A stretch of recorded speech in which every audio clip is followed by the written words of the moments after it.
네, 오늘 있은 문재인 대통령의 신년 기자회견 짚어보겠습니다. 대통령이 직접 사회를 보면서 진행하는 모습이 매우 인상적이었는데요. 여야의 평가는 크게 엇갈렸습니다. 패널들께서 생각하기에 잘한 점은 어떤 것이었고 또 아쉬운 점은 어떤 것이었는지 한번 좀 들어보고 싶은데요. 판넬을 한번 볼까요? 외교 문제, 경제 문제, 또 그리고 국내 문제 비롯해서 한일 관계까지 다양하게 입장을 밝혔습니다. 한번 이와 관련된 내용들을 오늘 있었던 기자회견 내용 한번 들어보고 또 말씀 이어가겠습니다. 적극적으로 이렇게 손들을 들어주시면 또는 다른 방식으로라도 질문하고 싶다라는 뜻을 표현해 주시면 제가 제 마음대로 그렇게 예, 안희근 기자님이 뭐 방안을 다 말씀해 주셨고요. 예, 그렇게 저도 뭐 설득하고 중재하겠습니다.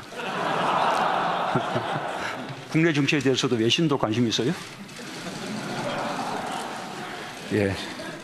그러면 외신 저 가운데 있는 분 한번 물어보죠.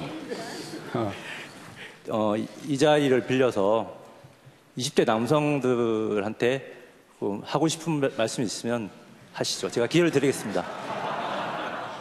노영민 그 실장 인사는 무슨 친문을 더 강화했다. 저 이런 우리 이제 언론의 이 평가에 대해서는 약간 조금 좀 안타깝습니다.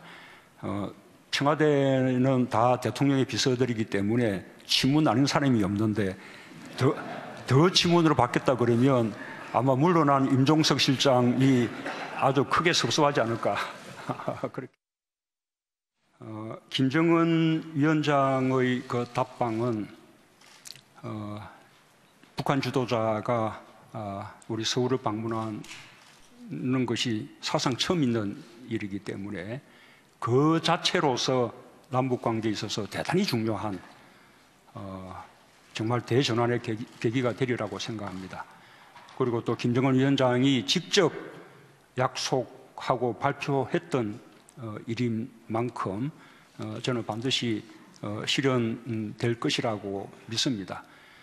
그러나 또 제2차 북미 정상회담하고 연동되는 것이기 때문에 제2차 북미 정상회담이 먼저 이루어지고 나면 그 이후에 김정은 위원장의 답방은 좀 더 순조롭게 추진돼 주지 않을까 생각합니다. 가장 힘들었고 아쉬웠던 점은 무엇인지? 뭐 역시 뭐니 해도 고용 지표가 부진했다. 국민들 기대에 미치지 못했다는 점이 가장 아쉽고 아픈 점이었습니다. 정부의 정책 기조가 잘못되었다고 생각하지 않습니다. 그러나 정부의 정책 기조는 그대로 가면서도 보완할 점들을 충분히 보완해서 개천에서 용이 나오는 사회를 만들겠다 이렇게 말씀을 하셨습니다. 하지만 실질적으로 그 여론이 굉장히 냉랭하다는 거 또 그 대통령께서 알고 계실 겁니다. 그럼에도 이 대통령께서 현 정책에 대해서 그 기조를 바꾸시지 않고 변화를 갖지 않으시려는 그런 그 이유에 대해서도 알고 싶고요. 그 자신감은 어디에서 나오는 것인지, 그 근거는 무엇인지 좀. 우리 사회의 양극화 또 불평등 구조를 바꾸지 않고서는 지속 가능한 성장이 불가능하다. 라는 점은 오늘 제가 그 모두 기자회견문 30분 내내 말씀드린 것이었고, 그래서 그에 대해서 필요한 보완들은 얼마든지 해야 하겠지만 오히려 정책 기조는 계속 유지될 필요가 있다라는 말씀은 뭐 이미 충분히 드렸기 때문에 또 새로운 뭐 이렇게 답을 필요할 것 같지는 않습니다. 예. 예, 오늘 신년 기자회견 주요 내용 좀 보셨는데요, 정운갑 위원. 네. 그 마지막에 질문했던 경기방송의 김혜령 기자인가요? 오늘 뭐 실시간 검색어도 많이 오르던데 좀 무례한 질문 아니었냐. 근데 아무튼 뭐 사전 각본도 없고 옛날에 우리 현장에서 뛸 때하고 스타일은 좀 많이 달라지긴 달라진 것 같습니다. 그렇죠.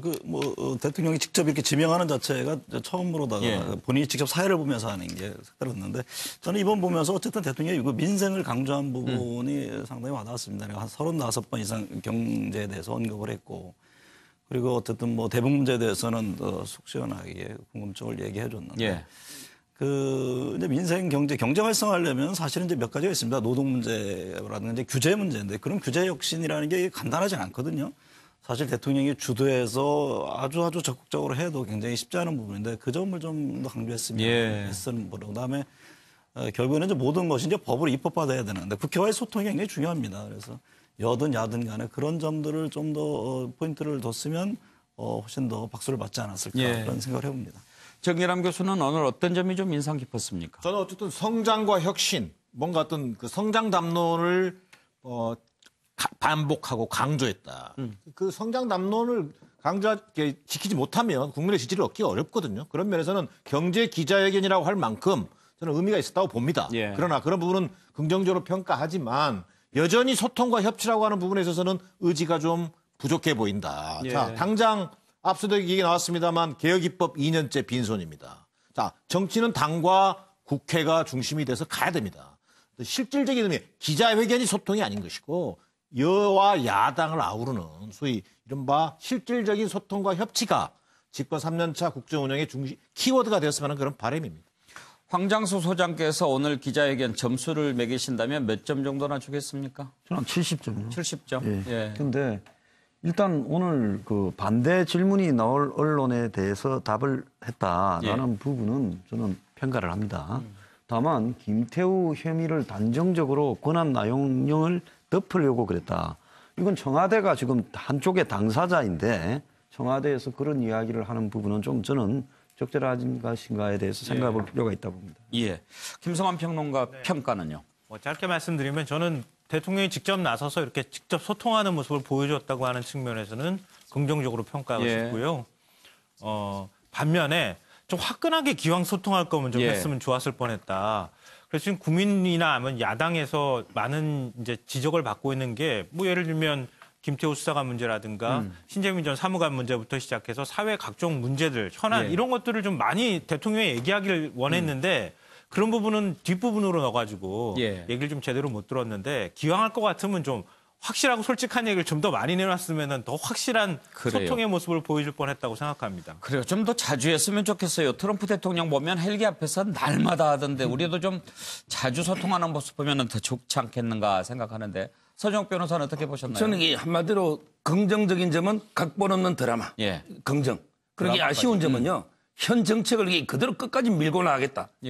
나의 길을 가겠다. 소득주도 성장. 이거는 잘못된 거 좀 바꿔야 되고요. 그다음에 그 김태우 수사 가이드라인 또는 이제 신재민에 대한 평가 아쉽습니다. 끝으로 김한규 변호사 평가를 한번 들어보겠습니다. 저는 문재인 대통령 입에서 그 개천에서 욕 나오는 사회 만들자 이거 점에서 굉장히 높이 평가합니다. 좀 계층이도 꽉 막혀 있고 사회 양극화된 사회 아닙니까? 이건 한 5년 동안 지켜볼 예정이고요. 아쉬운 점은 그 신재민 사무관에 대해서 굉장히 그 사무관의 소신을 인정했거든요. 대통령 입에서 고발 취소하다 여기까지 나왔으면 좋지 않았을까 생각합니다. 네, 오늘 뉴스와이드는 여기까지 하겠습니다. 오늘 함께해 주셔서 감사합니다.